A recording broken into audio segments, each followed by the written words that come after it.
লক্ষ্মী ভাণ্ডার স্টলে বসে রয়েছেন দেবী লক্ষ্মীর সঙ্গে লক্ষ্মী ভার। রূপশ্রী স্টলে বসে আছেন বরকনে। সবুজ সাথী স্টলে একদল পড়ুয়া। এরকম একাধিক ভঙ্গিতে সাজিয়ে তোলা হয়েছে রাজ্য সরকারের নানান প্রকল্পগুলিকে। গোটা দুয়ারে সরকার শিবির এমনভাবে সাজানো গুছানো। গ্রামীণ এলাকার একেবারেই সাধারণ মানুষদের মধ্যে সরকারি নানান প্রকল্পের প্রচার ও প্রকল্পগুলি সম্পর্কে ধারণা তৈরি করতে এমন এক অভিনব সাজিয়ে তোলা হয়েছে দুয়ারে সরকার ক্যাম্পের শিবির, যা ইতিমধ্যে যথেষ্ট সাড়া ফেলেছে এলাকায়। শুধু তাই নয়, ব্লক প্রশাসনের উদ্যোগে দুয়ারে সরকার শিবিরে গম্ভীরা গানের মাধ্যমে মানুষকে সচেতনতার বার্তা দেওয়া হচ্ছে। এমনই এক দুয়ারে সরকার শিবির দেখা যাচ্ছে মালদহের হরিশ্চন্দ্রপুর 2 নম্বর ব্লক জুড়ে।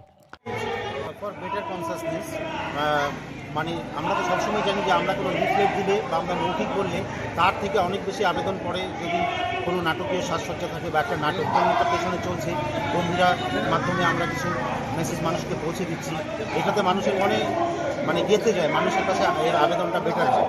এর জন্যই আমরা এই মডেল রেখেছি, রূপশ্রীর মডেল, প্লাস তাদেরকে বিভিন্ন নিয়মকানুনও জানাতে পারছি, প্লাস তাদের আগ্রহটা আরও বাড়ানোর জন্য, প্লাস লক্ষ্মী ভাণ্ডারেও সেম ব্যাপার, আমরা মডেল রেখেছি যে লক্ষ্মী ভাণ্ডার এই হবে, তারপর তারা জানতে চাইছে কী কী তাদেরকে সেটাও জানাচ্ছি।